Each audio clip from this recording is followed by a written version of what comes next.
सातारा जिल्ह्यामध्ये घाट परिसरातील मोठ्या प्रमाणात भीषणता या ठिकाणी जाणवताना आपल्याला पाहायला मिळते. प्रवासी धोकादायक प्रवास जे सातारा जिल्ह्यातील घाट परिसरात करताना एकूणच पाहायला मिळते.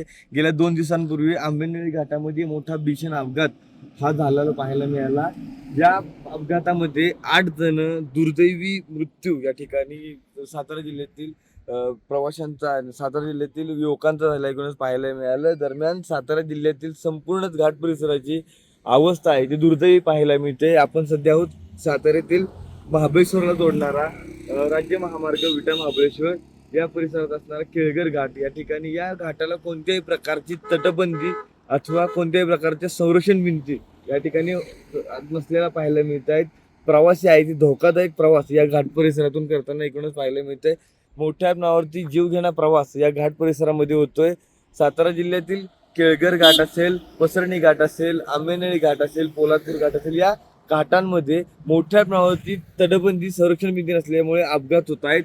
या अपघाताला जबाबदार कोण असा प्रश्न जो आहे प्रवाशांसह नागरिक उपस्थित करताना पाहायला मिळते. संपूर्ण दुर्लक्ष जे आहे ते घाट परिसरामध्ये प्रशासनाचं होताना पाहायला मिळतंय. दरम्यान नागरिक असतील किंवा पर्यटक असतील यांच्या माध्यमातून सांगण्यात येतंय की ठोस निर्णय सुखसुविधा या ठिकाणी या घाट परिसरामध्ये व्हाव्या. संरक्षण भिंतींचं काम लवकरात लवकर पूर्ण व्हावं, अन्यथा मोठ्या प्रमाणात अजून देखील अपघाताची शक्यता वर्तवली जाते. या घाटात संरक्षण भिंत नाही, कटाडे नाहीत, काही नाही. भीती ह्या जुन्या पूर्वीच्या काळातल्या फार एकदम जीर्ण झालेले आहेत. इथं गाडीला साईड द्यायला रोड नाही. जर समजा कुठे ट्रॅफिक फुल झालं तर गाडीला साईड द्यायला जागा नाही. एकदम म्हणजे सहलीच्या मुलं जर समजा कोणत्या हे आले ट्रिप आल्यात व ट्रक मोठे मोठे आले तर इथं अजिबात साईड द्यायला या घाटात मार्गच नाही.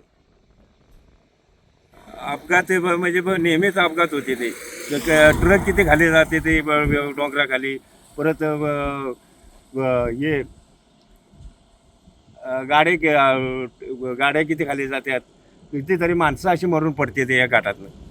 कोणत्याही प्रकारचा सुखसुविधा प्रशासनाच्या माध्यमातून या घाट परिसरामध्ये देण्यात येत नसल्यामुळे मोठ्या मोठी अपघाताचा सामना या प्रवाशांना करावा लागतो. त्याच्यामुळं संपूर्ण जे घाट परिसर आहेत या घाट परिसरामध्ये संरक्षण भिंती बांधण्यात यावी अशी मागणी जी आहे एकूण सातारा जिल्ह्यातील नागरिकांसह पर्यटकांची होताना पाहायला मिळते. ओमकार मगाले, न्यूज अंचल, केळगर, सातारा.